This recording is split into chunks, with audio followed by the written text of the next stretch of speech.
I really cannot thank you enough for taking the time to speak. We've met once or twice before, once in person at an NCSY event and once on a Zoom call that our friend organized.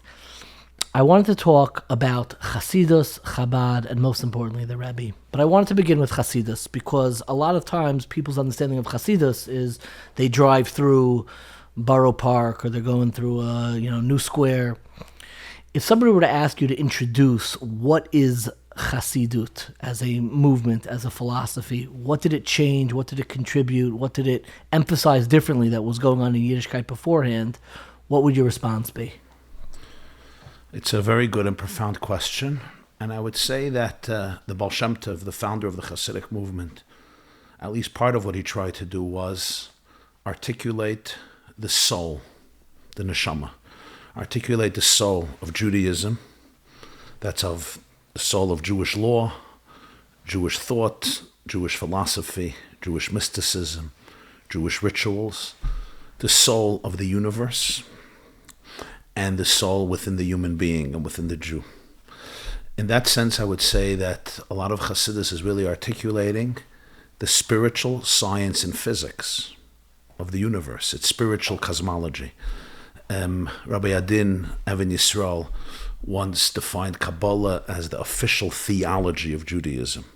And I would say Kabbalah versus Chassidus is like mathematics versus physics. Physics employs the language of mathematics, but physics is independent. Chassidus employs the language of Kabbalah. But really Chassidus was coming to articulate the neshama, the pnimius, the spiritual physics within every aspect of the universe, and therefore within every aspect of Judaism, which, as Torah says, is the blueprint of the universe, and the role of the Jew as the interlacing link between heaven and earth. So essentially you're talking about an extremely sophisticated and deeply, deeply comprehensive worldview, which is contrary to what many historians or superficial students think of Chassidus, that basically the Baal Shem Tov was a simple guy, and he saw that people were depressed, and Judaism for scholars is not going to work for most people. So he taught people, we could connect to God through kugel and through kishke, cholent, the little herring, do a nice song, do a kumsitz, let's dance around the table, and if you have a little schnapps, is even better. But the truth is that the Baal Shem Tov gathered around him some of the most brilliant and sophisticated Talmidei Chachamim and geniuses in Eastern Europe at the time. Just to mention the Maggid of Mezrich. Sure. He was Gaonim. The same as the Mezricher Maggid had some of the greatest Gaonim. What was attracting them to Kugel?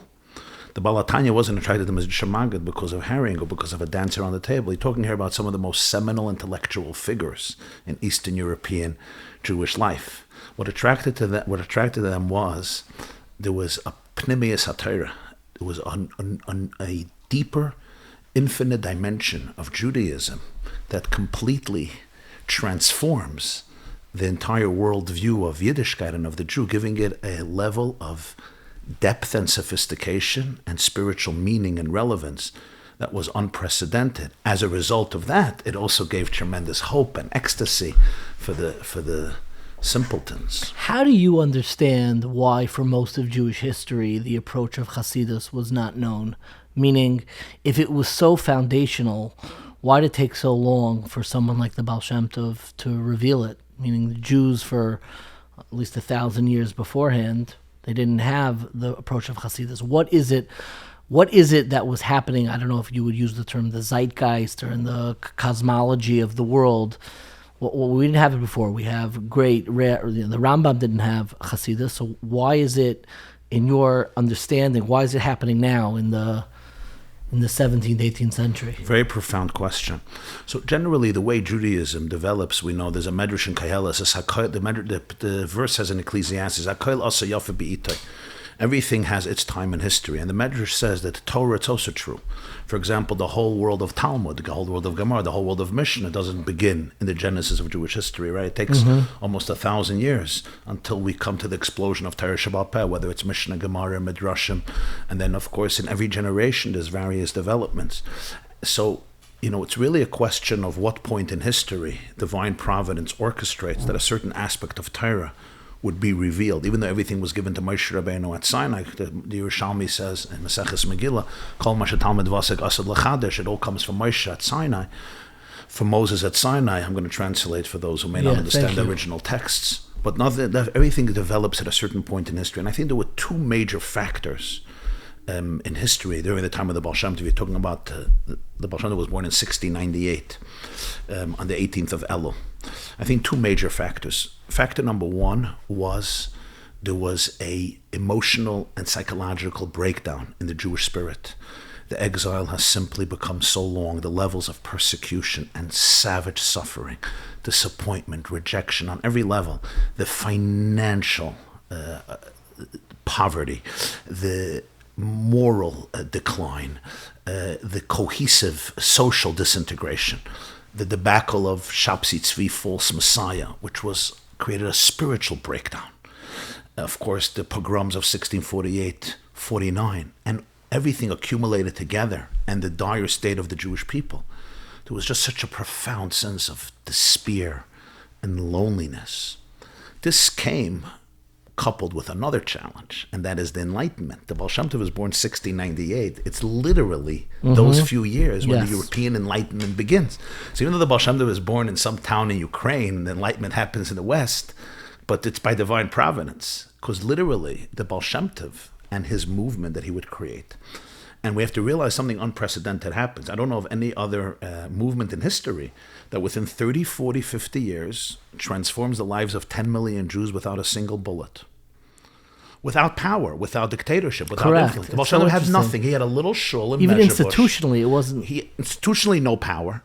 Certainly, physically, militarily, no power. Socially, no power. No affluence, no money. What did he have? What did he have? And within a few decades, not within a few hundred years, half of the Jewish world is not just affected, but transformed. And it's all by osmosis. It's almost like organic. And what really happens is, there is, in Hasidic text, they use the word Chosaf Hashem Ezroya Kache, which is from the Nevi'im. God reveals his holy arm. There's a light that comes to the Baal Shem Tov. The Hasidic masters used to say, Pinchas of Karetz was a student of the Baal Shem Tov. He said, when somebody's in a faint, one of the things you do is you scream his name, Yankel, David, to wake him up. The Jewish people were in a faint, so Hashem whispered their name. Their name is Yisrael. The Baal Shem Tov is Yisrael. He was that name. Yeah. It gave the Jewish people back their inner identity. They can recreate redemption from within. Redemption from without was not looking good. But they created Geula from within. He created redeemed people. He brought back royalty, aristocracy to the Jewish soul, not by reestablishing Malchus Beis David in the Middle East or in Turkey, but as the Baal Shem Tov would say, exile and redemption are states of consciousness. And suddenly Jews started to dance again. The Baal Shem Tov stopped singing Eicha and started to sing Shir HaShirim. It's not that he forgot about the pain of Eicha, but he infused the Jewish people with a depth and a power and a vitality that can, first of all, deal with the horrible adversity that they dealt with physically, but even equally important, he understood very well, he and his students, that the Enlightenment posed a new challenge to Judaism. One that wouldn't be understood for decades and for many centuries. Till today, many people. The challenge was, once you extricate Jews from the ghetto, once you offer them the gifts of science, the gifts of physics, the gifts of integration, right? Now the Jew needs to find his or her Judaism from within. What distinguishes me now. What distinguishes me. In other words, till at that point, you were forced to be a Jew, whether you liked it or not. Besides very few who extricated themselves, we know what happened to Spinoza. It was not a very simple thing to do. Yeah. But suddenly now, the gates of the ghetto are going to be crumbling down everywhere in the world. Now, the idea even, in Jewish literature, we always talk about every blessing. Melech ha'olam. God is the king of the world. Ha-melech ha'yoshev al-kisiram v'nisa. Tamlichuni alechem. Everything is melech, malchus. Till the days of the Baal Shem Tov, that was a perfect metaphor. Everybody lived under the tyranny of a king. Judaism came and said, we have good news for you. Instead of living under the tyranny of Louis XIV, or Nicholas, or Peter the Great, or Wilhelm the Kaiser, you'll live under the rulership of Melech, Malchei, Hamlochem, Hamamlich, Velochem, Veloi Hamluche, Chaylad, V'kayim Lenetzach, a king who's not crazy, who is benevolent, who loves you, and who's actually eternal. That was a tremendous, good psura. Yeah. But in the days of the Baal Shem Tov, soon Nietzsche would declare, God is dead. The idea of monarchy would soon become evil. Now the focus was democracy, individual, reason, thought, egalitarianism, fraternity, all the messages of the French Revolution. This would pose and prove to become one of the greatest threats to Judaism in a very, very profound way. And indeed, it cost millions and millions of Jews their Judaism, and it created an ambivalence in the Jewish world. The whole division we talk today about Orthodox, modern Orthodox, ultra-Orthodox, conservative, Reform, Reconstruction, this didn't exist in the time of the Baal Shem Tov. Was Moses Orthodox or Reform or conservative or very Orthodox or yeshivish or very yeshivish or right-wing or left-wing? I don't know if the Bible mentions these words as far as when I read it last. Right? So these are all breakdowns that happen because of the society pressure. The Hasidic movement really came as a very profound response to that, because now it's not anymore finding God as the king above in heaven. It's really, as the Baal Shem Tov would put it, godliness is the energy that flows and cruises through every cell, every atom, every neuron. Relationship with God means a relationship with your own core, with your own essence, with your own identity. It's a real relationship with the universe. Baal Shem Tov speaks about alignment. Einoid Mulvada, he takes seriously. Doesn't mean God is the biggest of all the gods. He's the only one to take seriously. That's true. That's the philosophical idea. Or there's no polytheism. The Baal Shem Tov says Einoid Mulvada means actually there's nothing outside of the divine energy. All of life is about finding your alignment and becoming a channel for the oneness that pervades the entire universe. So let me move on, because we have this notion of Chassidut, and we're talking about Chassidus, the ideas that animate the movement.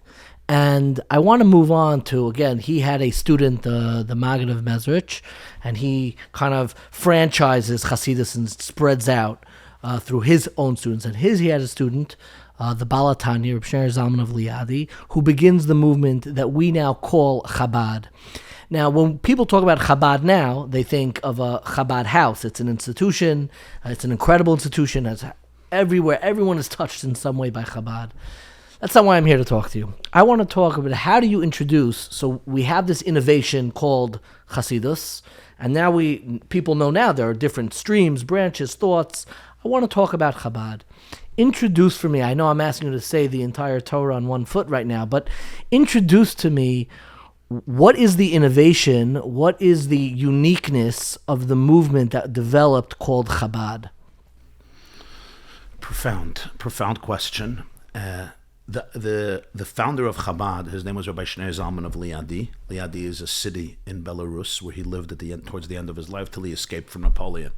He founded the Chabad movement in the 1770s, around 1776, 1777, which is an interesting year. Sure is. Because essentially it brought democracy. What America did for the world, I would say in many ways, Chabad wanted to do to Jewish spirituality. So it's. Does anybody connect the years that? That's interesting. Yeah. Okay. I can't say that I'm right about this. It's just an assumption. But just a possible assumption based on the ideas of Chabad, that every force in the universe and every force even in politics and in the development of humanity is a reflection of a spiritual current and a spiritual energy. And he was one of the students of the Maggid of Mezrich, and he developed a system called Chabad. Chabad stands for three words, Chachma Bina Das, which are terms in the Hebrew Bible and the Torah, which represent wisdom, understanding, and knowledge.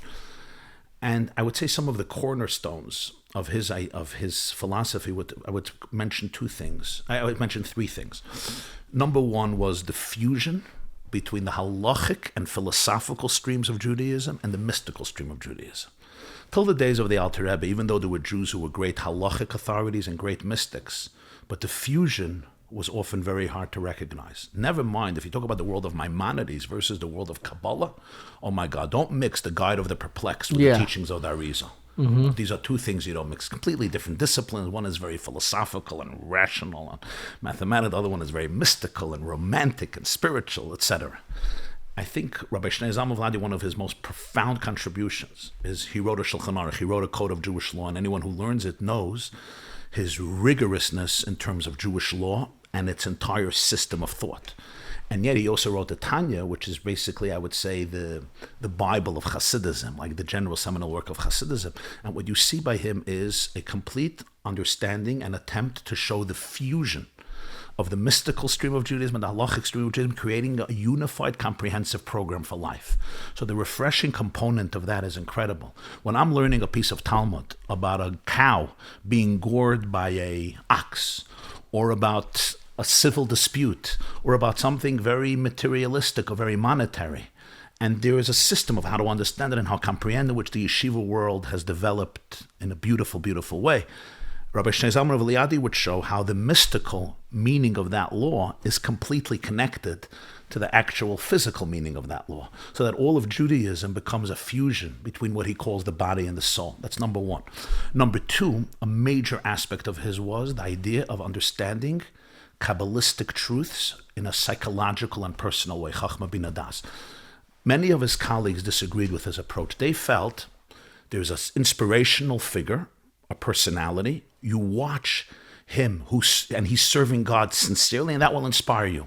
And in their generation, it really worked, because you had people like Rabbi Yitzchak, like the Sir of Lublin, like Rabbi Melech of Lezhensk. You have to get involved in all the details of mysticism. You watch Rabbi Yitzchak daven, you saw that God is real. And that gave Hasidim so much energy, it allowed them to touch their own soul, and they can go home for the next 6 months until they came to their Rebbe again. The Baal HaTanya, the Alter Rebbe, was worried.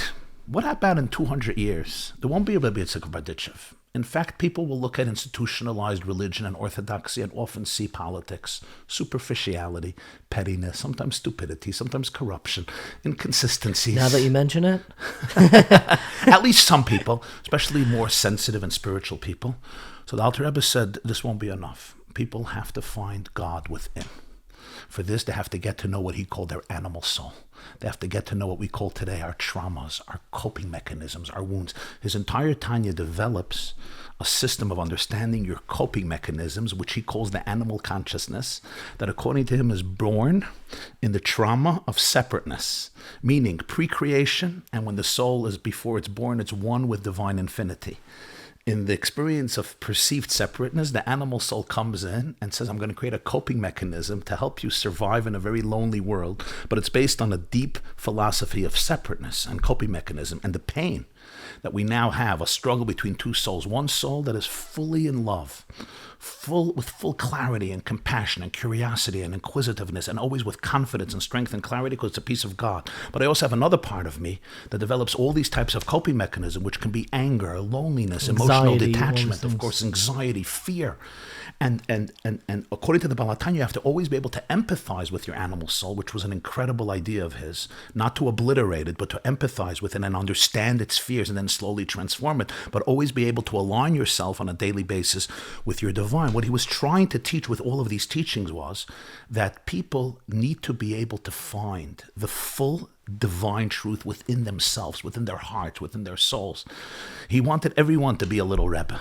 He didn't want only to rely on big Rebbes, which is, of course, a major source of inspiration, and in Chabad they always had that from the Alter Rebbe through the Rebbe, no question. But he really wanted to create leaders that, he gave all the secrets. Like, the secrets don't belong to me. Like, he gave the atomic secrets of Judaism to the masses because he trusted people. And he felt that that's really the ultimate purpose, is the fusion between man and woman and God.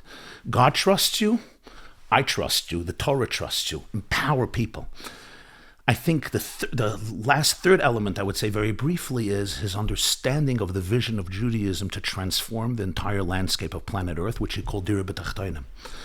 Dira B'Tachtonim, which is a quote from an obscure medrash, Tanchuma portion, Nosai. I don't know how many Jews knew about this medrash, but whenever he quotes it, he says, it's known. Of course, it's known to those who know medrash. And there it says that God created the world because he desired to have a dira b'tachtonim. He desired to create, that we create a dwelling place in the lowest element of reality, which is a very interesting idea of why God wanted to create a world. And he saw this as our central mission of revealing oneness in a world of diversity, of transforming darkness into light. This created a philosophy that did not preach that the ultimate version of religion was asceticism and segregation, which many people saw that's the ultimate calling of Judaism. B'diavad, you have to make money, you go into the world and you do what you have to do. But we all know that the ultimate purpose is paradise and getting away from this world as much as possible. which of course created a tremendous tension in people's lives and a lack of contentment. One of his most original ideas is that this main mistake of the spies is that they wanted to remain in heaven. They wanted to remain in paradise. They weren't bad people. They were actually idealistic people. But they weren't ready to integrate the mistake is that the ultimate revolution of Judaism is that integration is not only possible, and it's not only by the evidence, this is God's calling to create a home in the lowest element of reality. The spies were not afraid of defeat, according to him. They were afraid of victory. They were afraid that they're going to be successful. We're going to make it into the land. And you know what? We will morally and spiritually die. We will just become technocrats and bureaucrats. We will just become politicians. That's what we'll become. We'll become egomaniacs trying to run a country. And we know Jews still have a hard time running a country. Ego and politics takes over, right? So this idea that the ultimate calling is the integration of the highest and the lowest, and that God's essence transcends heaven as much as it transcends earth, and can only be discovered in the fusion of heaven and earth. This is one of the major, I would say, one of the main points of Chabad Chassidus. I love the way that you described the nefesh bahamis, which I've never, like the traumatic soul, so to speak. It reminds the soul born from the trauma of separateness. The trauma of separateness gives birth to a new consciousness which needs to survive in a very scary world. Sounds like almost like, again, I hate to invoke him, like Heidegger, like the being thrown into existence. There's this book that there's one or two sections of the book that stuck with me, but more than anything else, the title stuck with me, by Mark Epstein, and the book is called The Trauma of Everyday Life.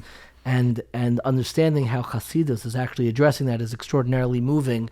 I want to I would say that from a Hasidic perspective, the Baal Shem Tov, especially the Alter Rebbe, the author of the Tanya, they would define as the greatest trauma of life is the trauma of existence. Exactly. All the other traumas, and there are many, happen post the trauma of existence and because of the trauma of existence. But the separateness of being alive. Being alive and being literally in the flow of consciousness, being a conduit for the divine energy, where self-consciousness is dissolved, where there's a complete death of ego, where there is bliss.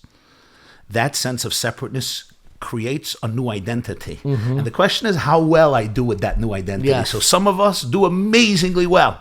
I have standing in my community. I'm a celebrity. I have 9 million subscribers on YouTube. I don't know how many likes. Exist. I'm a man. I'm a real boy. Exactly, Pinocchio. a real boy. So I made it in my trauma. Okay, you made it less in your trauma, or he or she or this. But we're all basically in the sandbox. We're coping with survival. We're not really existing. And I would say that the whole Chassidus is really trying to help heal that rift. And here you see that so much of Judaism, right?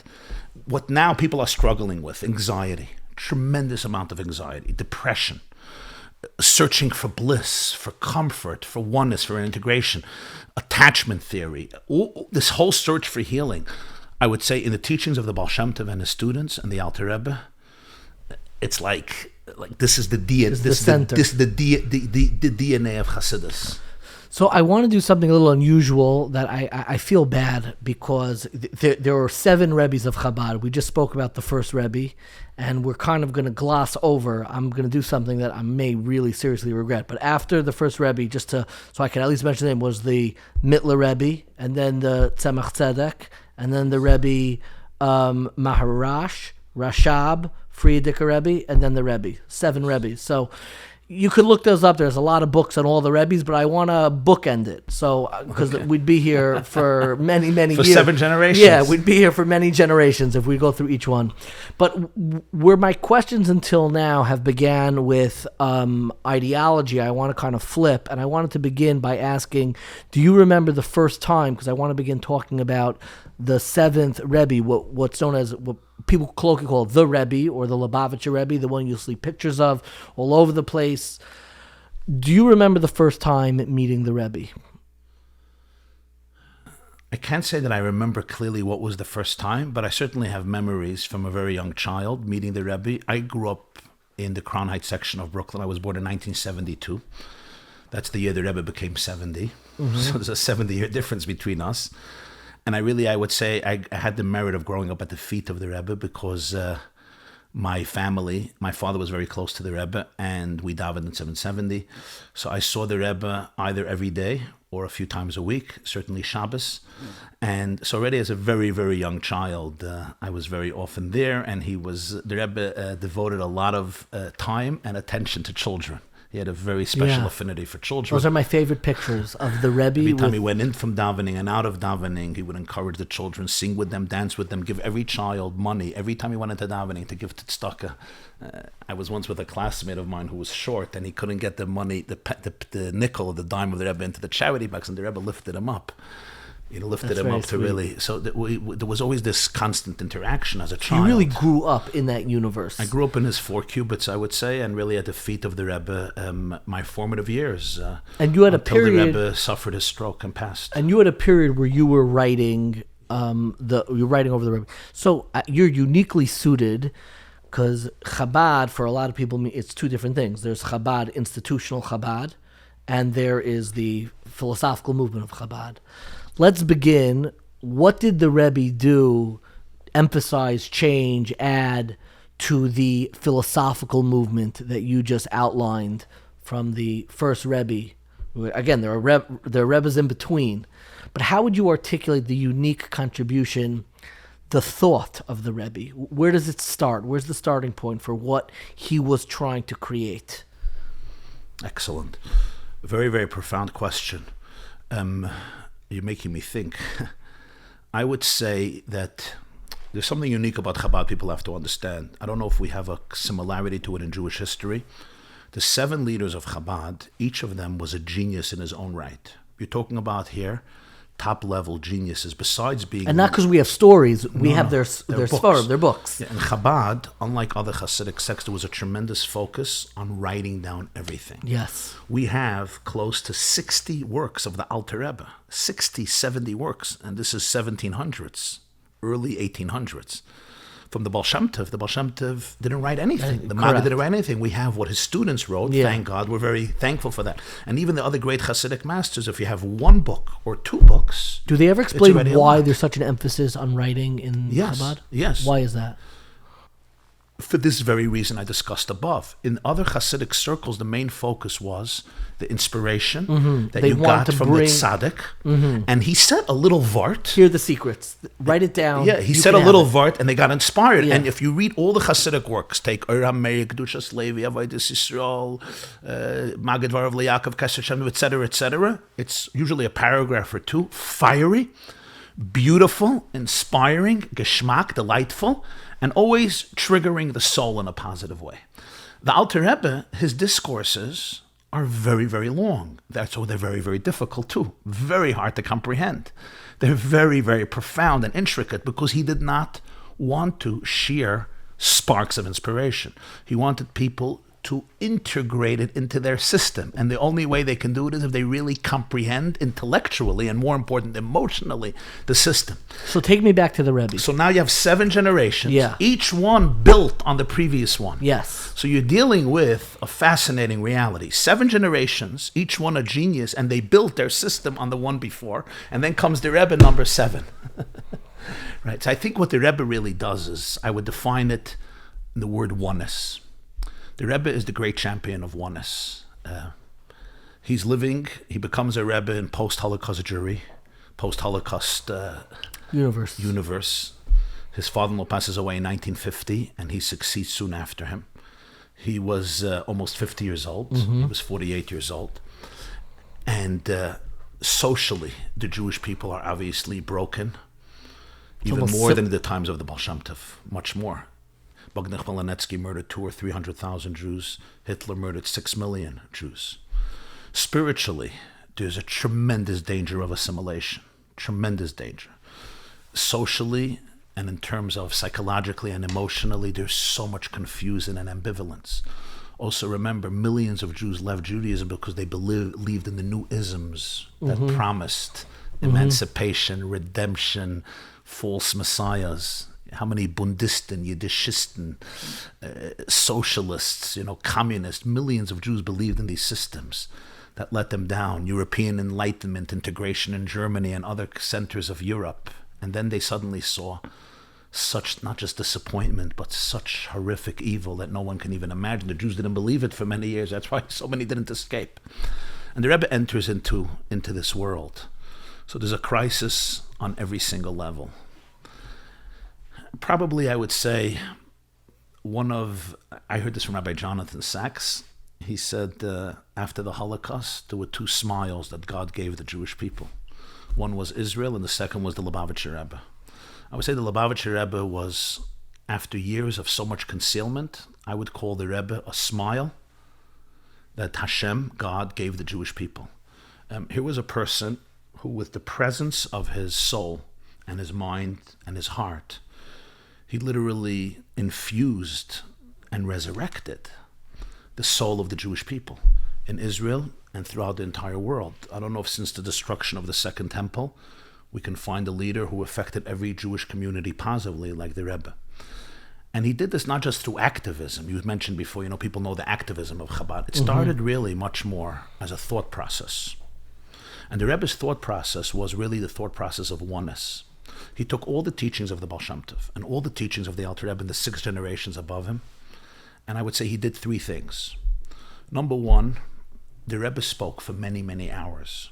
And what he tried doing in those talks was teach the relevance of Yiddishkeit, Torah, and Hasidism to the 20th century. Of course, to an American audience. To an American audience, to a modern audience, shattered in ways that are unrecognizable. Jews whose faith and believe in mankind and believe in themselves and sense of hope and connection to God and connection to Torah was so weak. And even those who were Orthodox and religious, most people were on the defensive. They had their little shtiblach in the Lower East Side or wherever it was, and they were just trying to protect what they could protect. And to really come out with that cry of Avram Avinu, Vayikra Sham b'Shem Hashem Kel Olam. We're actually getting ready for Mashiach. The world is waiting for redemption. The world is anticipating transformation. Judaism has never been as relevant, as exciting, as necessary. Single-handedly, he turned Judaism outward.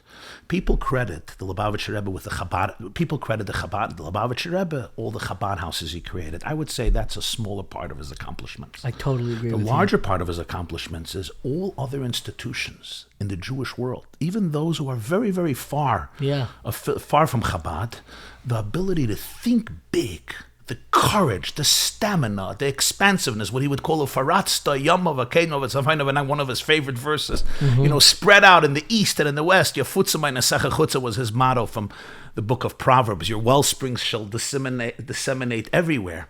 That vision, that perspective, that confidence, both in Judaism and in the Jewish people and in the Jewish soul, was incredibly, incredibly profound. I would say he fused the Baal Shem Tov and the Alter Rebbe. The Baal Shem Tov ignited the soul of the Jewish people.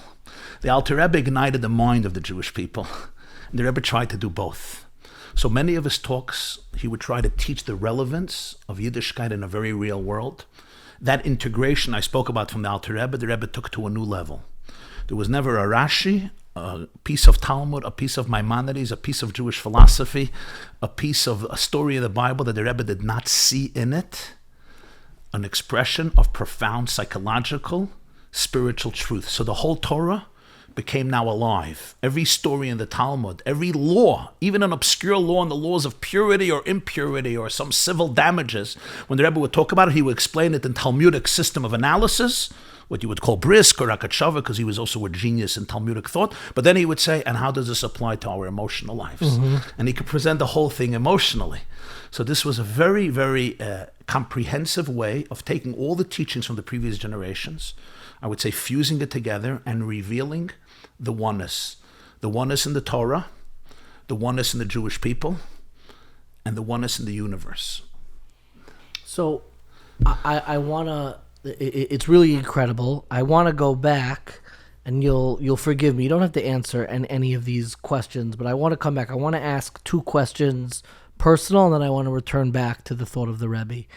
I began asking, do you remember the first time you saw the Rebbe? I'm curious if you could share, do you remember the last time you saw the Rebbe? Yeah. That I remember very vividly.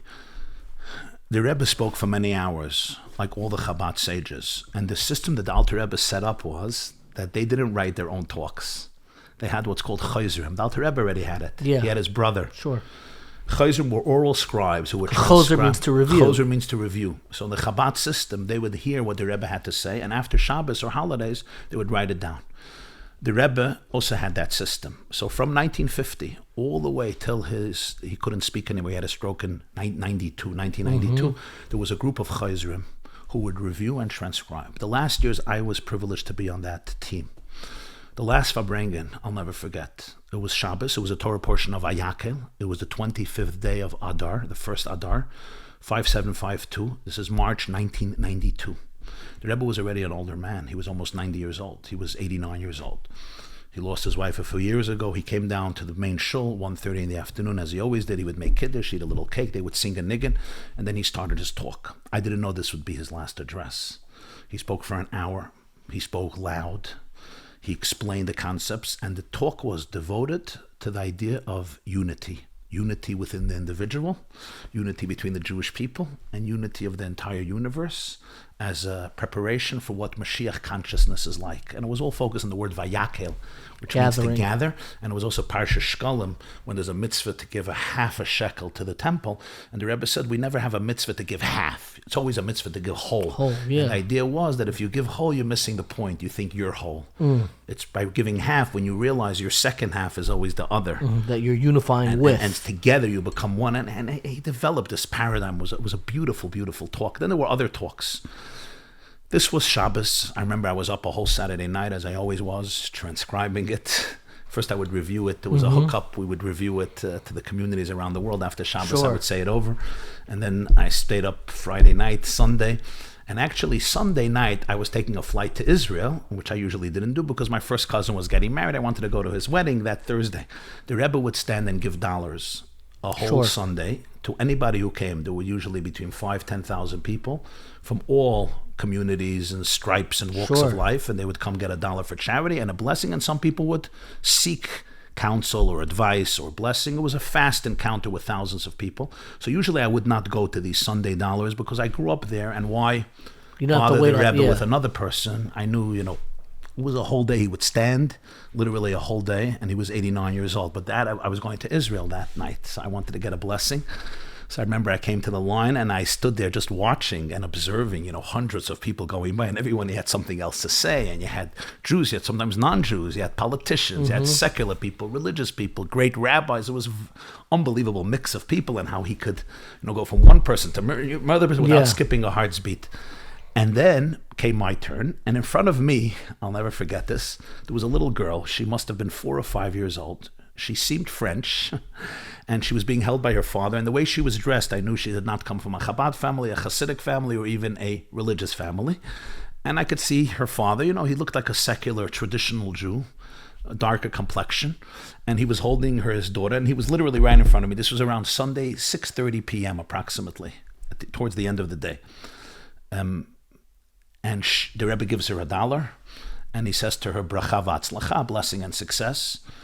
And she takes the $1, she looks him in the eyes, and she says these words, Rebbe of Lubavitch, I love you.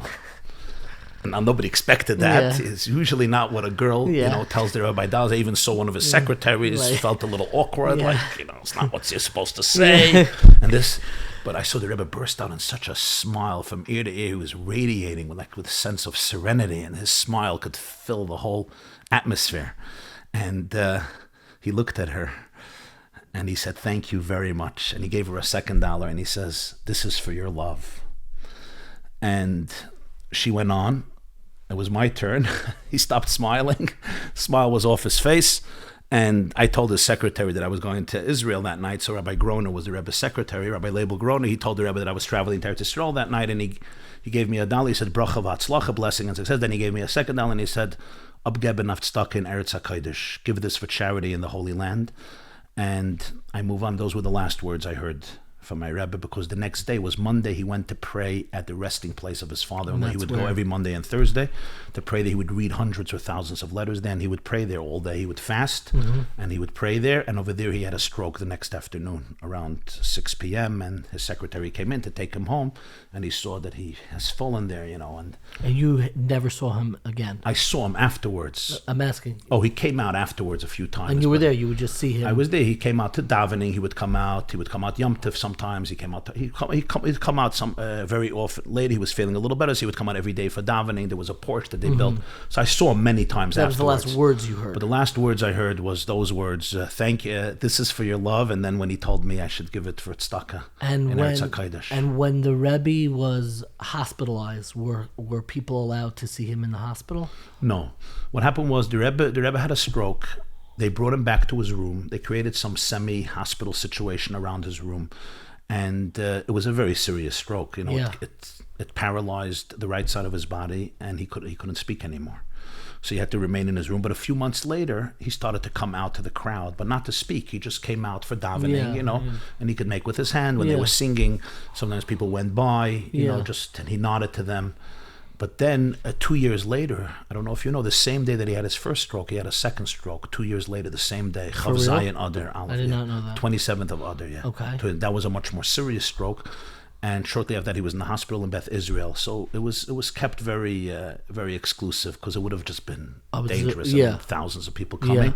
So people would come there for Shabbos. They made minyanim there just to be in the area, some of the yeshiva boys. And then a few months later, he passed in June, on the 3rd of Tammuz, 94. Do you remember, and we're coming up now on the 30th yahrtzeit. This is the 30th yahrtzeit, 1994 to 2024. Do you remember where you were when you found out the Rebbe had passed? Yeah. So I finished, I grew up in Crown Heights, and that's where I studied in yeshiva for many, many years. At the end of 92, summer of 92, the Rebbe already didn't have Farbrengens anymore since that March when he had a stroke.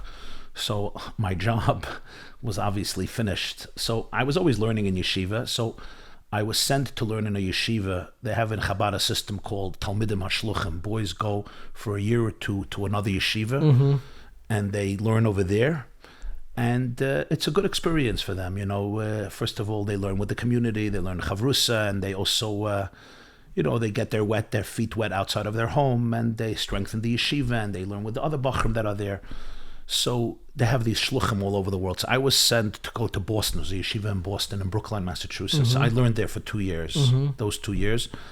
And I remember Motzei Shabbos, it was around 1 o'clock in the morning. It was Saturday night, the 3rd of Tammuz, 94. They had beepers then.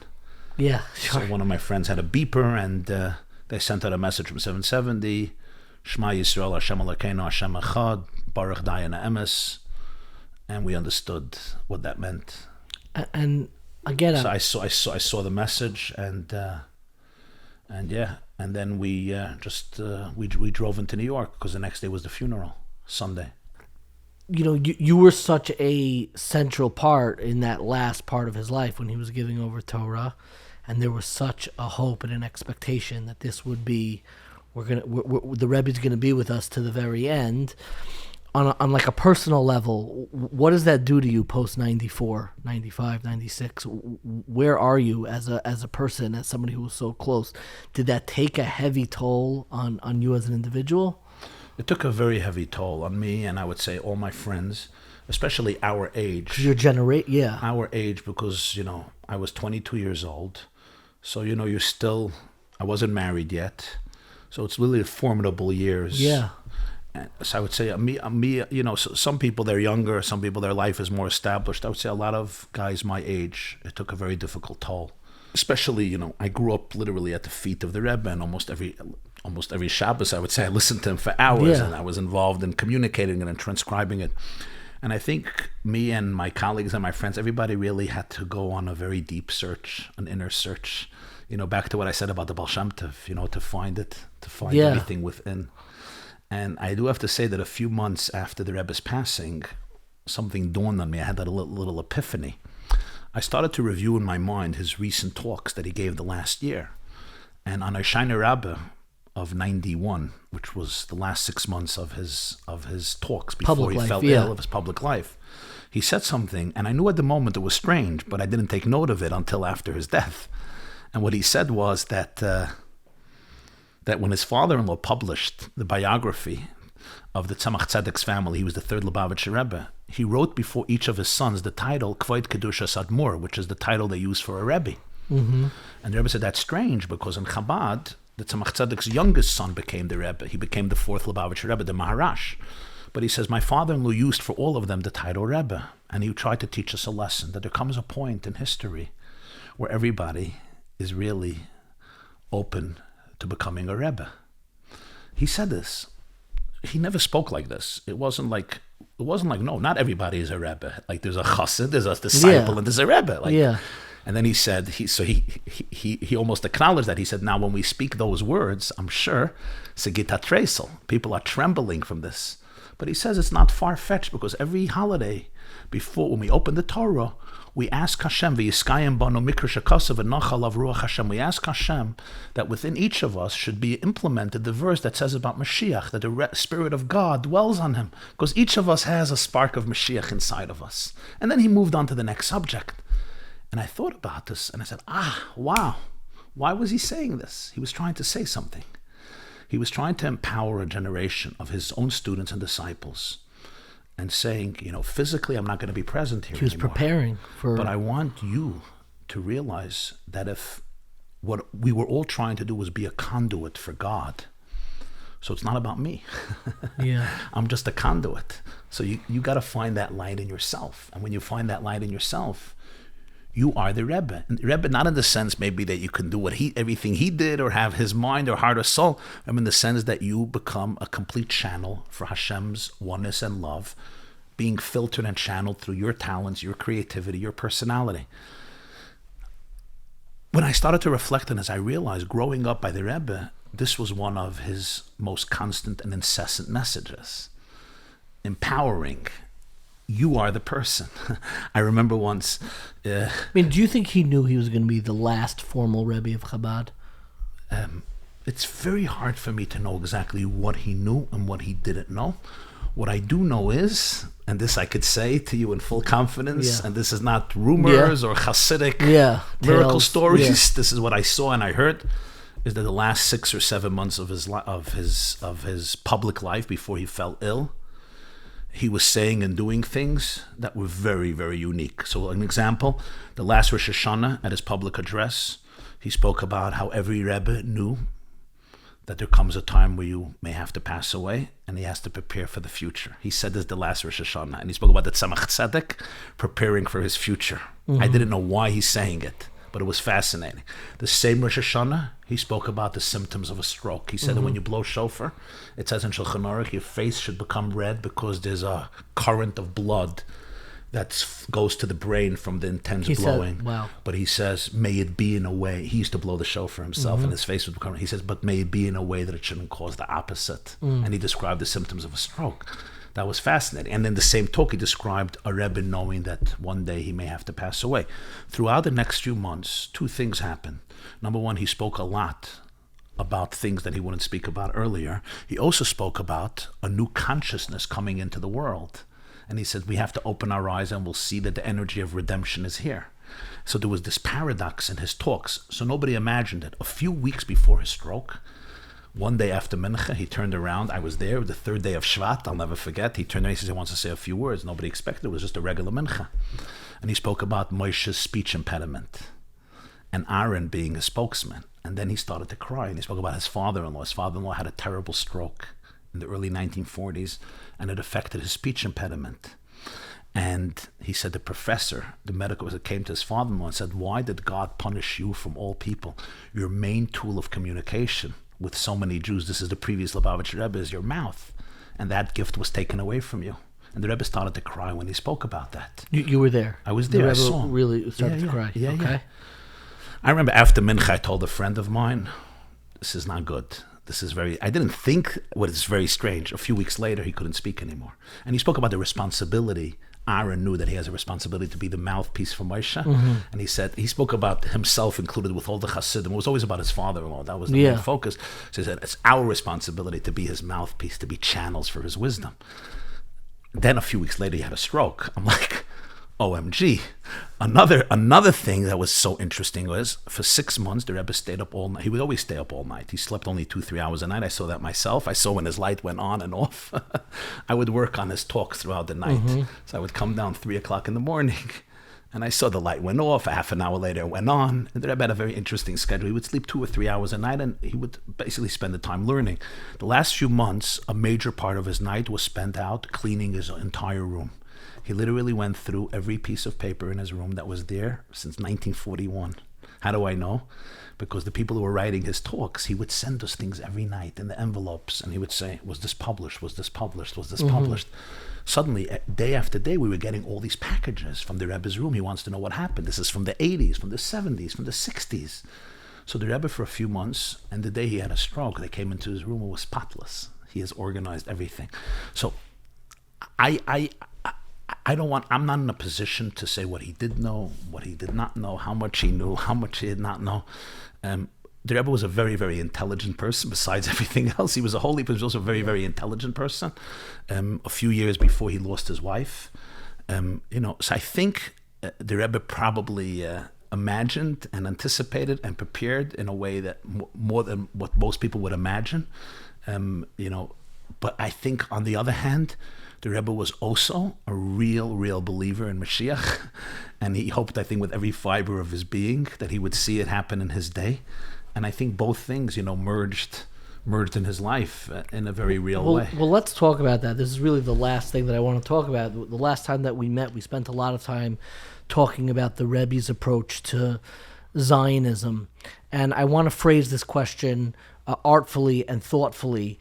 It happens to be, I've always been fascinated by the Chabad approach to Zionism. The Rebbe was very close to and rooting for Israel, the Medina, the state of Israel. He was always rooting for it. He was close to it. You always saw he was close to Netanyahu was on the dollar lines, and he was active. He was involved. Chabad has always been, and when I say Chabad, I mean the community and the institutions, had a very pro and positive attitude towards the state of Israel, yet distances are pulled back, wouldn't ideologically call themselves Zionists. The Rebbe had a letter that I read to Rav Shlomo Zevin, where Rav Shlomo Zevin was a chassid of Chabad, and who was much more of a real, serious Zionist in the more typical sense. And the Rebbe says, pump the brakes. Personally, it's a beautiful letter because he's so concerned. He doesn't want to hurt the friendship that he had with Rav Zevin, who's a giant in his own right. And he says, you have to be careful about 1958, letter from 1958, an incredible letter. False messianism. He mentioned Shabtai Tzvi explicitly. And I want to understand the Rebbe's approach to Zionism, specifically in light of the fact of the Rebbe's approach, and people don't always like this word, I don't know why it became a dirty word, of messianism, of messianism as a very real part of what the Hasidic movement is coming to do. I mean, you mentioned it from the verse, but we both know it comes from a letter of the brother-in-law of the Baal Shem Tov, where a letter from the Baal Shem Tov to his brother-in-law. I'm sorry, Reb Gershon Kitterer. Where he goes up, he has this vision, and he has this confrontation with Mashiach, and he asks Rosh Hashanah 1846. The Baal Shem Tov says his neshama goes up, and he speaks to Mashiach. And he asks, when are you coming? And he says, Kishiyafutzu ma'inasecha chutza. When your well springs will be disseminated to the most outward reaches, corners of existence. And messianism, anybody who grew up in my generation, I was in second grade in 92, but when I was in South Shore, the mashgiach of South Shore, name was Rabbi Newman, sweetest person in the world, but he was very stark. We bring Mashiach, and I would give out jelly beans for saying brachas and to bring Mashiach, and we thought, I was a kid, the Rebbe, who else? Who else could it be? Who else would it be? I thought the Rebbe was going to be Mashiach. And then when the Rebbe was nifter, so, the people who didn't like Chabad said, I told you so. There was like a little schadenfreude, triumphalism. I don't like that stuff. But Chabad has always been very proudly messianic in that sense, in a deeply spiritual sense, but also non-Zionist in the typical sense. Yeah. So what I'm trying to understand is, what was the Rebbe's relationship to messianism versus relationship to Zionism? I would have thought the Rebbe would be the number one Zionist. Let's bring it. Let's do it. What else are we waiting for? The Rebbe said we could have this right now. So why aren't we having it right now? Why aren't we approaching the state as a messianic step, or using that language that he cautioned Reb Zevin about Atchalta de Geula? But on the flip side, he didn't take this typical approach in saying, State of Israel, meh. He didn't give it a meh either. So help me make sense of all this. Yeah.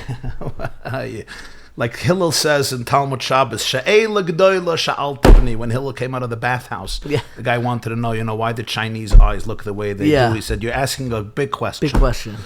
She'ela G'doyla Sha'al Tivni. So there's no question that Mashiach is at, front, middle, and center of a religious Jew's Weltanschauung, and certainly a Chabad Chassidus Weltanschauung. As the Rebbe would always say, 3 times a day we say, L'shuascha kivinu kol hayom. He would scream, kol hayom. All day we await salvation. We await the explosion of goodness. But let's be real. Most Jews have no clue what they're waiting for. Most Jews have a 3rd grade at best education of what Mashiach is. And they don't update it. Because they're worried if you update it, then you're going to fall into the abyss. That's true. And I would say that an enormous percentage of the Rebbe's teachings was essentially articulating what Mashiach consciousness looks like. I heard from the Rebbe myself. He said the greatest way to prepare for Mashiach is to start living emotionally with the consciousness as though Mashiach is here already. How will my marriage look like when Mashiach comes? What type of father will I be when Mashiach comes? When God's full presence will be revealed in the world, what's my schedule going to look like? What's my relationships with people going to look like? What's my level of confidence going to look like? I've asked this question. I like asking people, how old do you think Mashiach is going to be? Just to see where their head is. And I like asking people, do you think people are still going to go off the derech when Mashiach comes? Very good. So I would say, that was literally so much of the Rebbe's teachings are saturated with preparing the world for Mashiach, not just externally, but more importantly, internally. Okay. Number 1. Number 2, there was a talk of the Rebbe that he gave on the 28th of Nisan, 1991, literally 1 year to the date of his stroke. His stroke was the 27th of Adar Rishon, so literally 12 months earlier, mamish to the date, Chav Ches Nisan. Okay. He got up and he gave one of the most unforgettable talks, and it was also heart-wrenching. And he said, I've tried my entire life to bring the Geula. And he used the words lehevel v'larik, which are 2 words that many of us use in aleinu. Lehevel v'larik means, I achieved, it was futile. Lehevel v'larik. He said, Mashiach did not come. We are in the darkness of exile. And then he added something even more painful that many people, when they repeat it, they miss. He says, and even more importantly, we didn't succeed in taking ourselves out from the galus pnimi, b'inyani avodas Hashem. The emotional and psychological exile that we're in. Even there, I was unsuccessful. Because the idea of Chassidus is the Mashiach is not just a collective, redemptive movement. It's an internal psychological transformation. And he was more in pain that he didn't even succeed over there. So this was a real, very profound existential crisis. Like Moshe Rabbeinu tells God at some point, Hargeni Naharayg, kill me. And the Rebbe said, I've done everything. I've done whatever I can. There's nothing more I can do. Now that itself, I just want to pause for a moment. Imagine somebody telling me, Rabbi YY, I did everything I can. I can't do anything more. Really? You did everything you can? Maybe you could sleep 20 minutes less. Maybe you could watch your the clips 20 minutes less. I mean, there's probably a little more you can do. The Rebbe was an ish emes. You couldn't hear him exaggerate or dramatize anything. A word that came out of his mouth was authentic, emes lamita. So the fact that a person 89 years old can say, I did everything I can't do anything else, is just incredible to be able to say such a reflection. And at that moment he said, and this is a mission now that belongs to everybody. Change the world, bring Mashiach, bring the Geula. And as I said, 12 months later, he falls ill. Now, again, I don't know about the dates and what he knew, what he didn't know. I don't know. I'm not a Navi. I don't have Ruach HaKodesh. It's not stating the facts. I stay in my lane. I try to transcribe the Rebbe's talks loyally as a student, not as somebody trying to say I know more than what I know, more than what he said. At the end of the day, I'm a Talmud. And I know that, and I try to have that humility. So that's a given. The Rebbe would also always fondly, he always quoted the Rambam. He made his class Shir Rambam, but one of the Rambams that he often quoted, there were like 4 Rambams that if you don't know them by heart, you can be considered a Lubavitcher Chassid because he said them constantly. And one of them was the end of Rambam Hilchas Malachim, Perik Yud. Yud Aleph, the Rambam says that someone who doesn't believe in Mashiach or doesn't await his coming, Hareza, he basically denies everything if he doesn't believe in it or awaits his coming. So this was the Rebbe's Weltanschauung. That's the first point you made, and that's not a question. here we now come to Israel. And I think it's literally Haba Hatalia, one dependent on the other. The Rebbe identified, as others did, in the creation of the state of Israel, a miracle, especially post-Holocaust, especially with all the refugees, especially once after the UN partition and the Arabs declared war. And he saw that as a tremendous moment in our generation of, what Rabbi Soloveitchik would call perhaps kol doidi doifik, although that's Rabbi Soloveitchik's term, and I know that's a different school of thought. I'm just using that term. He also identified, I think, two things that were very, very disturbing to the Rebbe because of everything he represented. And here we have to understand something. Chassidus Chabad has a very powerful immune system. I would extend it, am I worried that Orthodox Judaism, right, will one day disintegrate because of all types of rabbis who will distort it? I'm not. You know why? Because it has an incredible immune system. Its immune system is the Shulchan Aruch.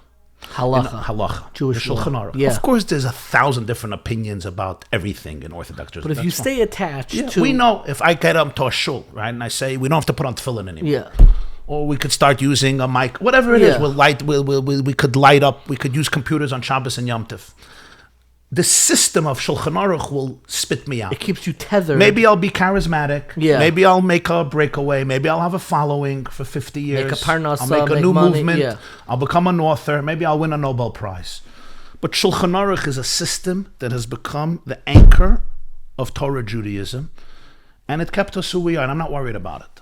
Chabad is very similar to that. And the Chabad leaders knew it very, very well.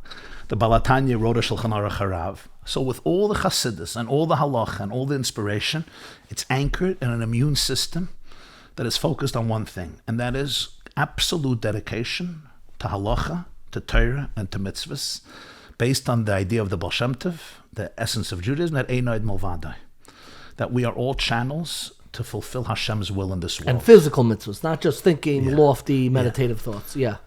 That's why, people were worried about what's going to happen to Chabad after the Rebbe's death, and you had some crazies and radicals and the whole Mashiachistan and all this. And I always told everybody, the immune system of Chabad is stronger than anybody imagines. You're talking about from the Baal Shem Tov through the Alter Rebbe, through the Mitlev, the Tzemach Tzedek, all the way to the Rebbe. This immune system of anybody deviating, even from one seif, one chapter in his Shulchan Aruch, the Chabad system is going to spit them out. Maybe they'll make noise. Maybe they'll build a tunnel. Maybe you wrote a nice clip that day, and I saw you were worried a little bit. And I'm like, these are people do things, and it's embarrassing, and it's painful. There's an immune system. The immune system of Chabad is complete dedication to Yiras Shamayim. Complete. The awe, to awe of heaven, and to the fact that we are a people chosen by God to fulfill His will and bring His light into the world, primarily through Torah and through mitzvahs. So come back to Zionism.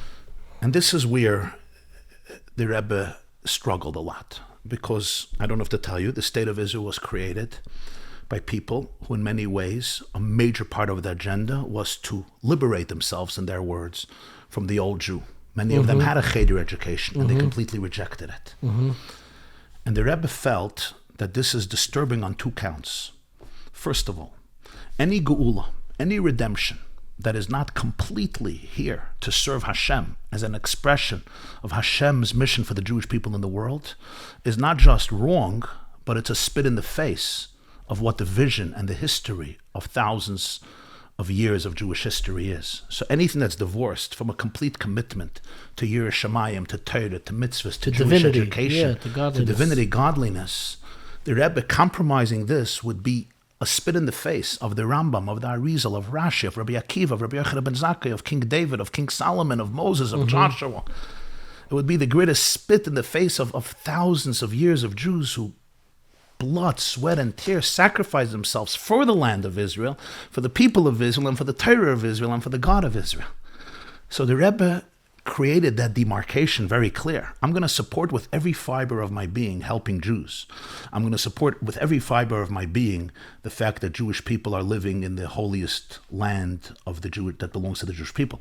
I'm going to support with every fiber of my being any act of generosity and kindness and goodness that helps my brothers. And I'm also going to look and see the soul in every Jew, even the Jew who calls himself a heretic and an atheist, from David Ben Gurion to Zalman Shazar to Chaim Weizmann and the entire, Mapai leadership of Israel. Like the Baal Shem Tov, he always wanted to see the neshama. But I'm never going to compromise on anything that can challenge or antagonize the essence of the Jewish people, including the essence of our relationship to Eretz Yisrael, which is Torah, which is Amunah, which is Yiras Shamayim. That's number one. But there's something even deeper. And this he wrote to the president of Israel himself in 1969. The president was Zalman Shazar, the third president of Israel. He was a president for 10 years, from 63 to 73. The Rebbe was always also worried for the security of the new state of Israel. And he wrote this to Shazar. He was worried for its security. And this is something unbelievably, for me, powerful when you think about it. The Rebbe wrote to them, you are making a historic mistake from a security point of view, not even from a religious point of view. In other words, even if you guys are avowed atheists who just believe in a secular state of Israel, you are making the greatest mistake in your life. The state of Israel is the only state that its legitimacy is challenged every single day in the United Nations. There's 192 states, I believe, in the UN. Only one whose legitimacy is challenged every day by so many countries and in so many universities around the globe. And it's not Pakistan, and it's not Syria, and it's not Afghanistan, and it's not Iran, and it's not the Congo, and it's not Darfur. It's the one land, of the Jewish people.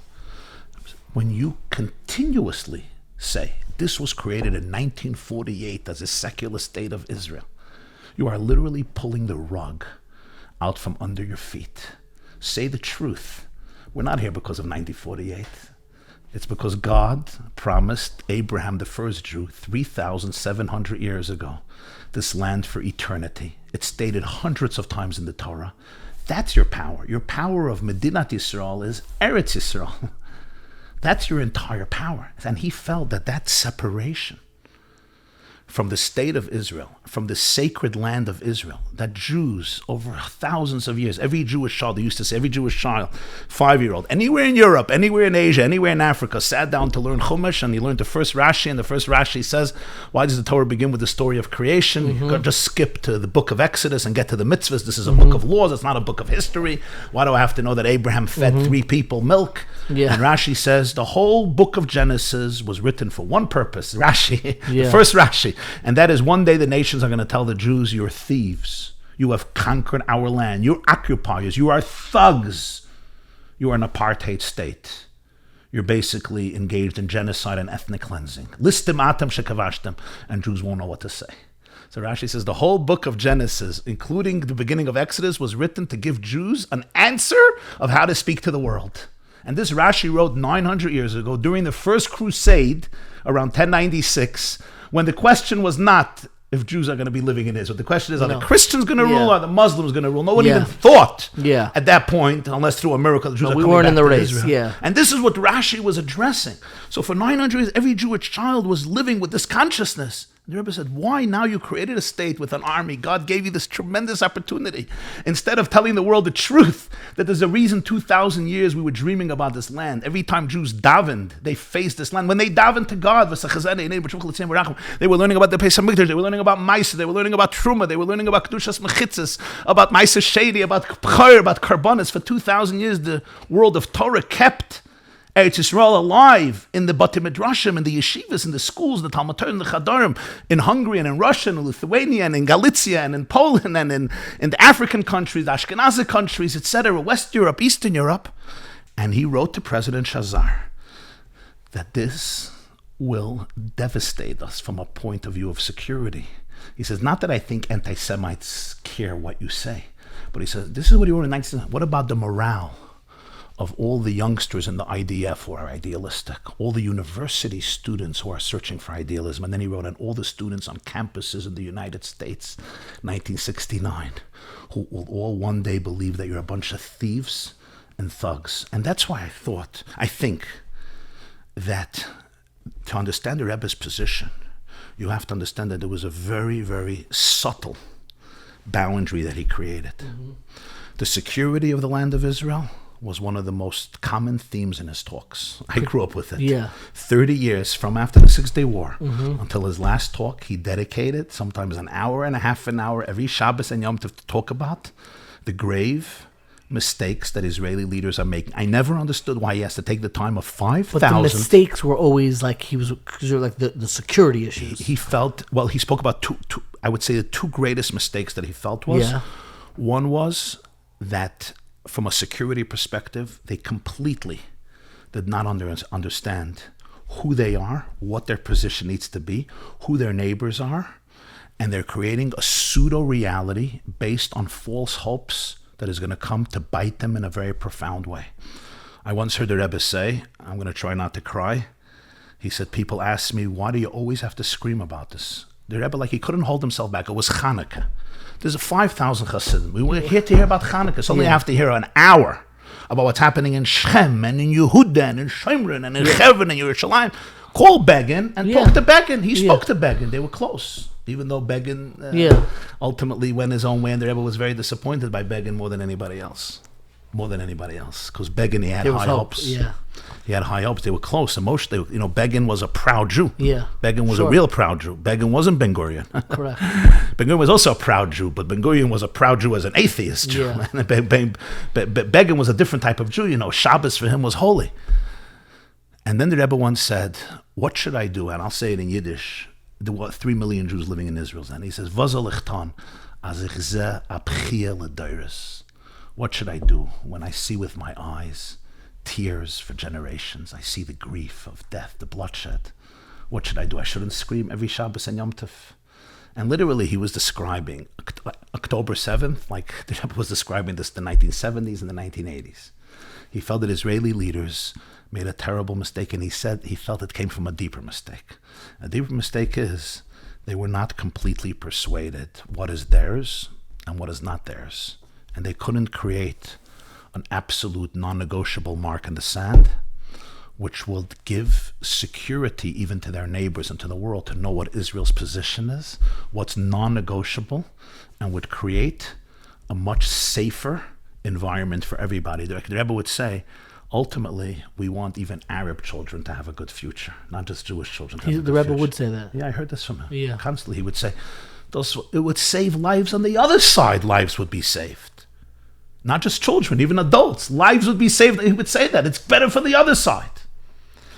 Because what was the Rebbe advocating for? The Rebbe was advocating, I would say, 2 major issues. Issue number 1 was that the Jewish people need to be able to hold on proudly to the belief of their ancestors for 3,000 years. I mean, you can't extricate Israel from the story of the Jewish people. Yeah. And that kind of, it secularized the story. They wanted to say, no, we're a secular democracy. Yeah. Now, once you say you're a secular democracy with a secular constitution, you have a problem, because now you need a majority of Jews to be a secular Jewish democracy.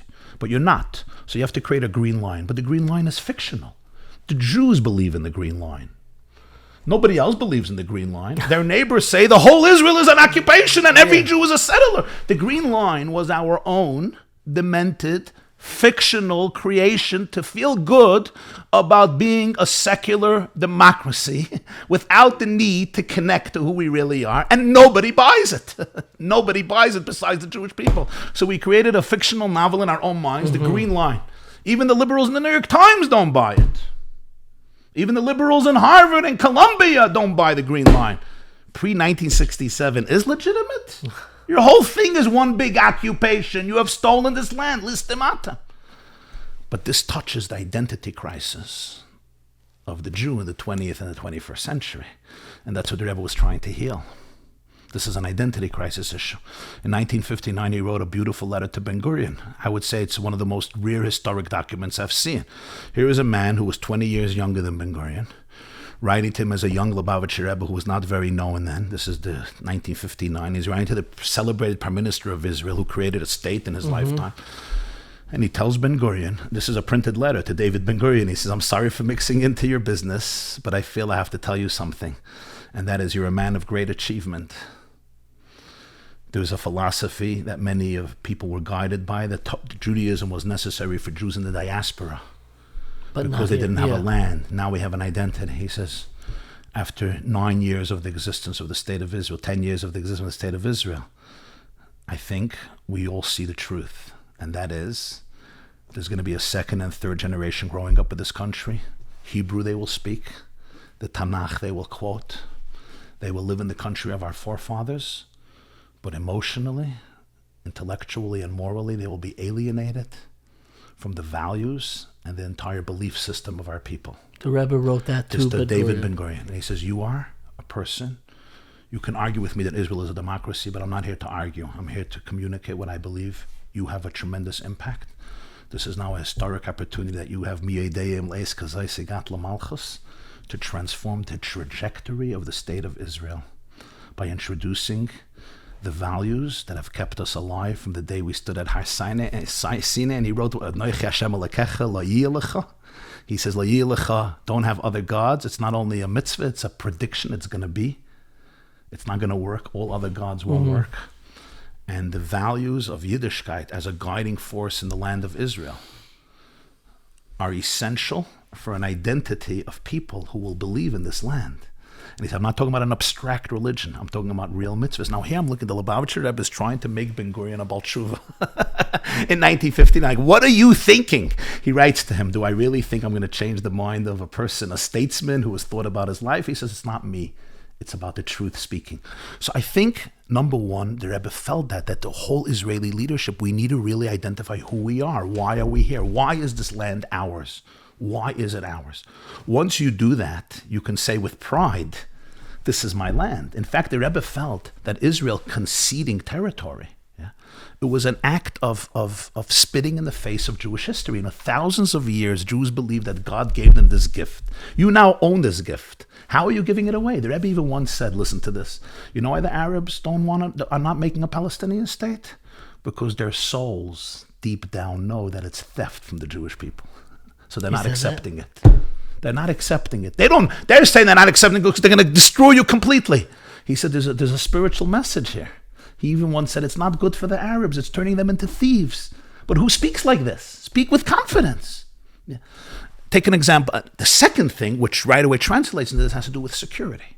He felt the whole paradigm of Israel from after the 6-Day War was based on a horrible, horrible error that caused endless tragedy and bloodshed, and it came from an inner shame, even though it was with goodwill. The Rebbe was always careful to respect people. It was very interesting.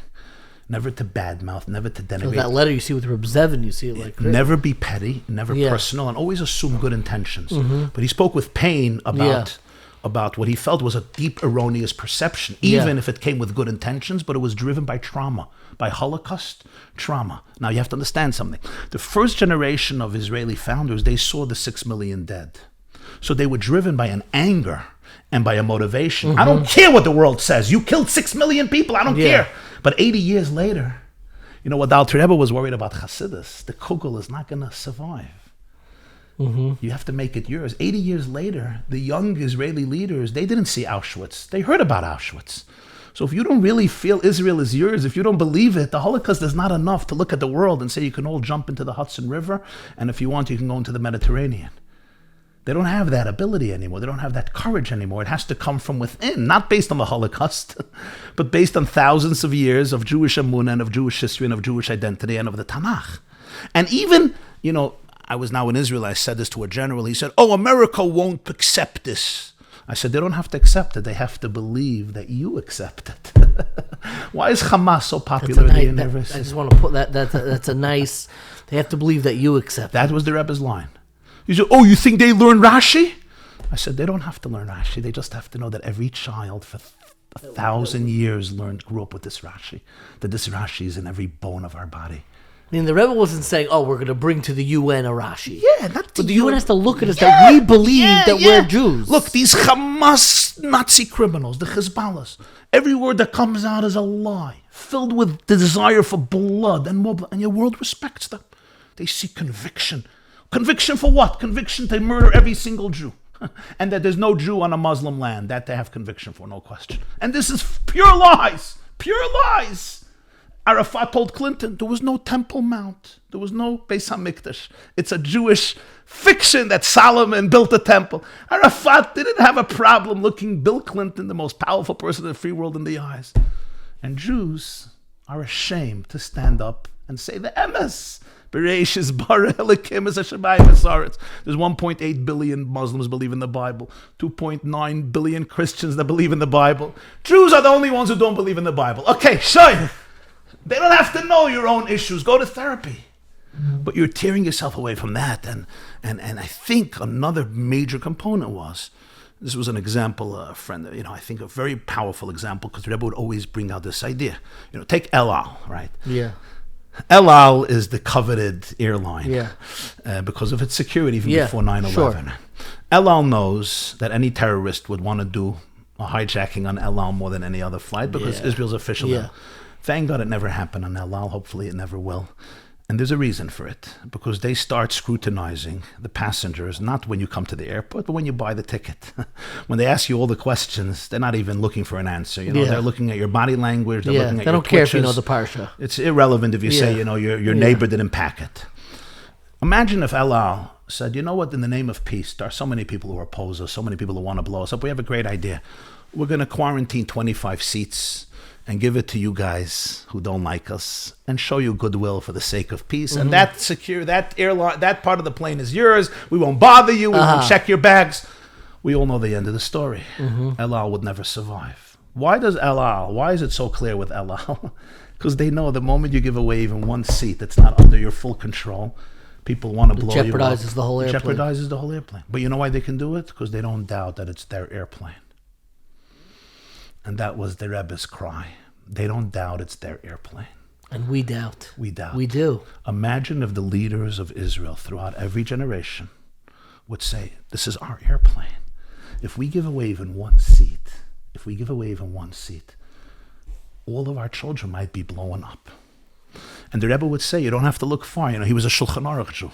There's a law in section Shin Chavtes 329 in the laws of Shabbos. Even outside of Israel, even in the time of exile, it's a law from Maseches Erev and Daf Mem Hey. It's just a regular Shulchan Aruch halacha.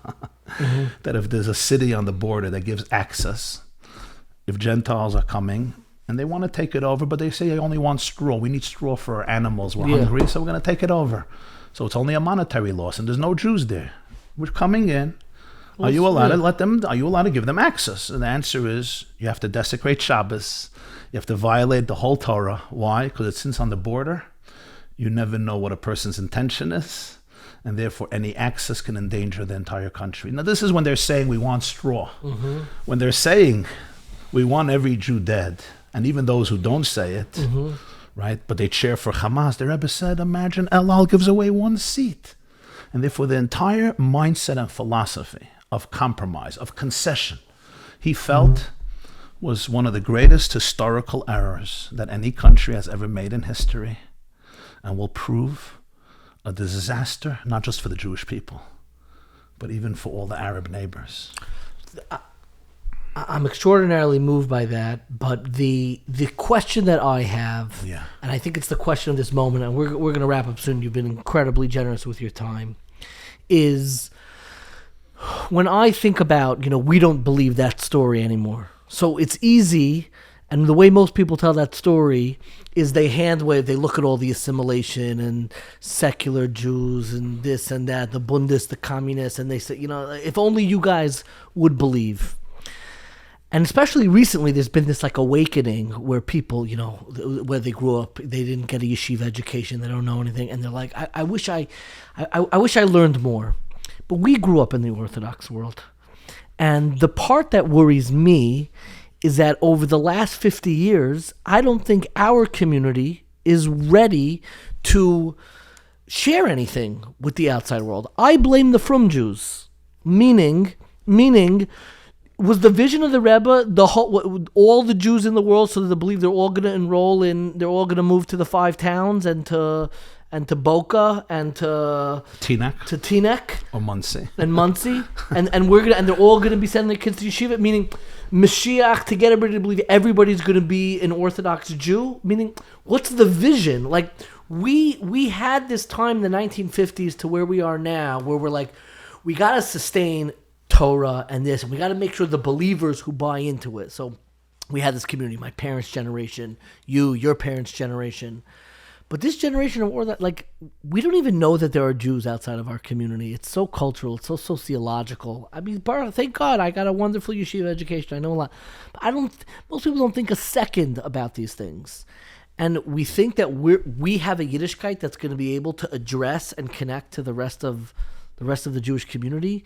So in your vision, and I'm curious, because I'm not even asking the Rebbe's vision, because I think the Rebbe was trying to do that. He was trying to recreate what scholars call like common Judaism, the basics, not with all the trimmings that you see now. He didn't expect everybody was going to move to Lakewood.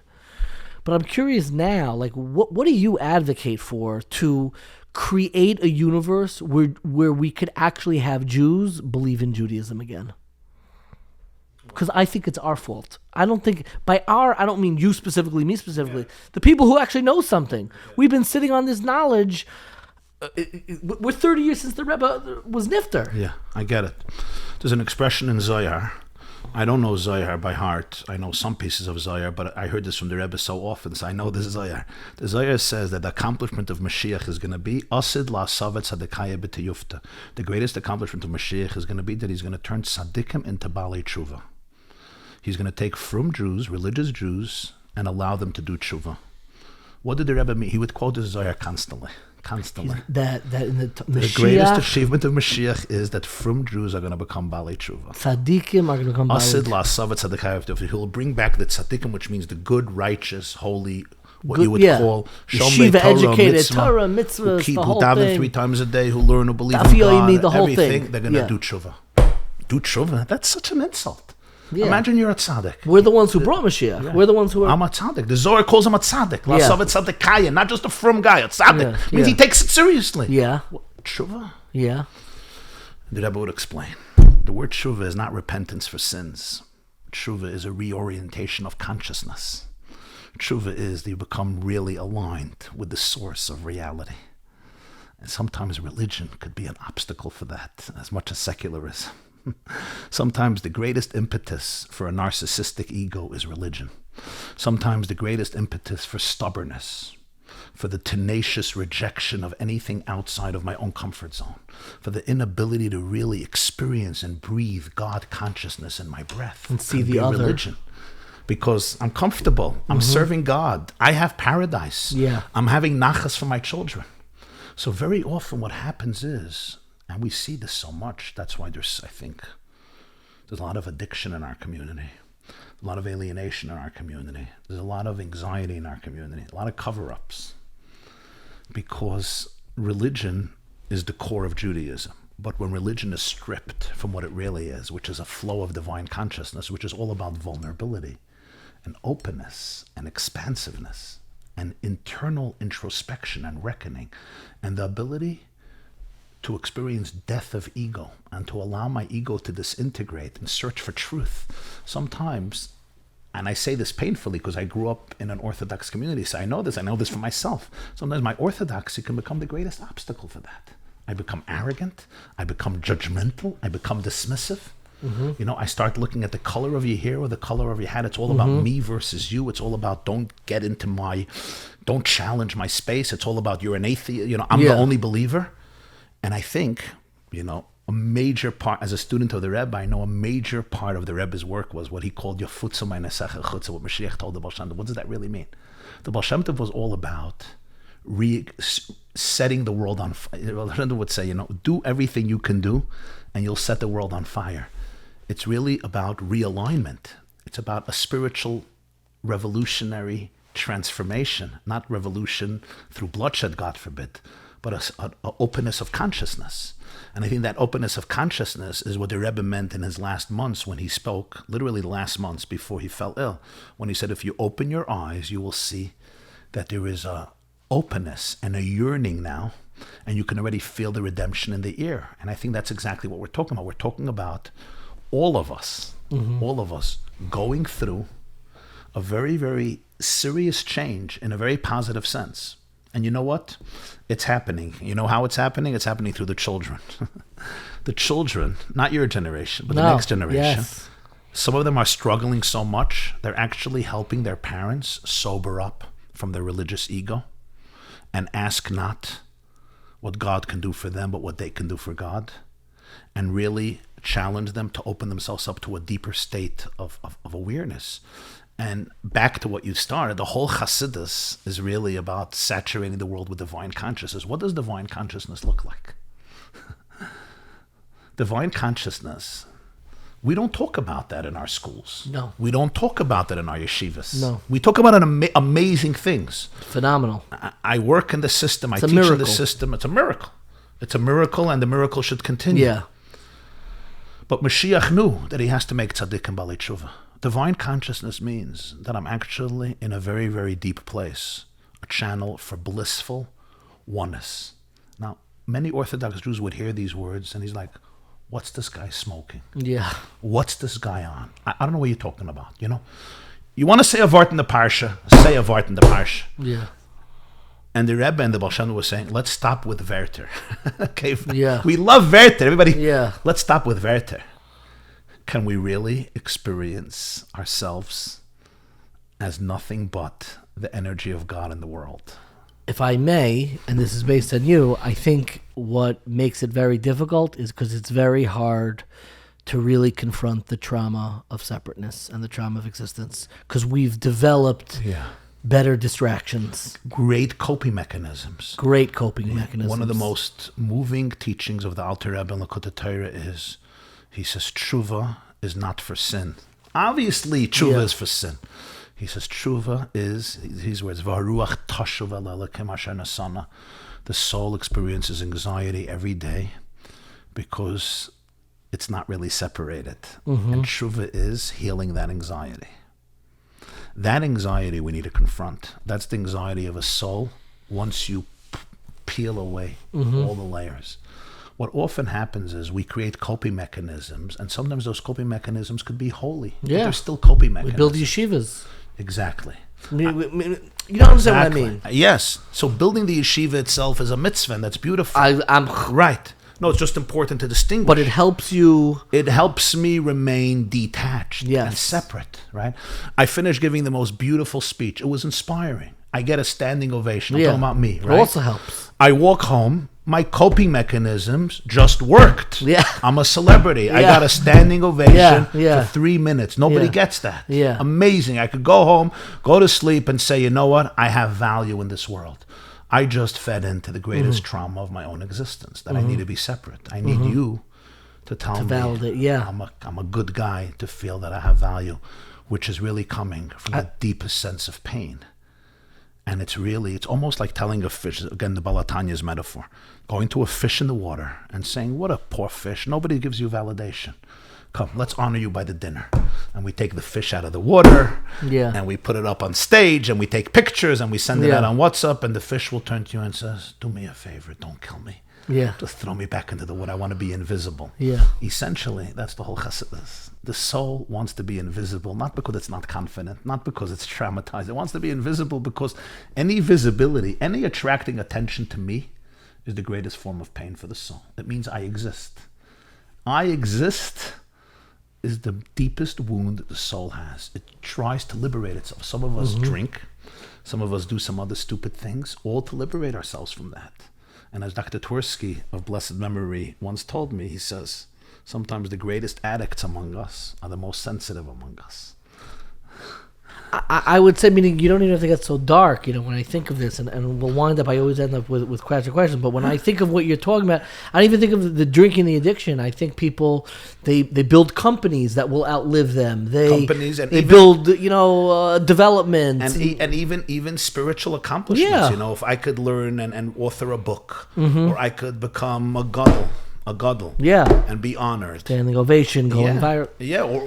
And I tell myself, I'm inspiring people. And you know what? I am. And that part of it is holy and sacred and should never be delegitimized. Somebody once came to the Balatanya and he says he gives a lot of charity, but it's all for his ego. And he doesn't mean it. He doesn't mean it. The money is not real, and the food he gives, it's all for him. And he meditated for a few minutes and he says, but the bread that the hungry children eat is real.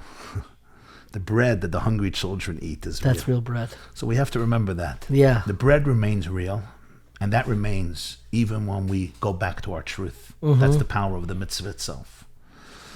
The insecurity that it comes with, the anxiety that it comes with, the fear that it comes with, the ego that it comes with, ego is easing God out.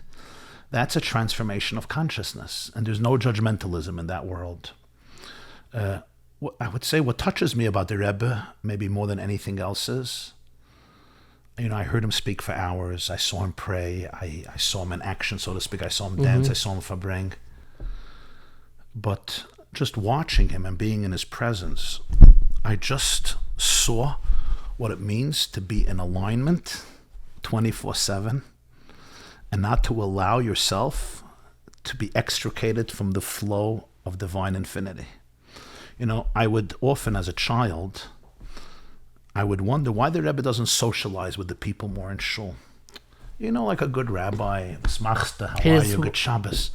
He never did. He was kind and nice, but it seemed to me, as a child, the way it was very reserved and almost like uptight. Uptight. That's how I interpreted it. Yeah. As I grow up today, I see it completely different. Imagine that this plug is channeling electricity, not just to this house, but to the entire state or to the entire continent. Playing with that plug is not a joke. It's not about frivolousness. Pulling out that plug causes darkness to the world. Each of us is a plug.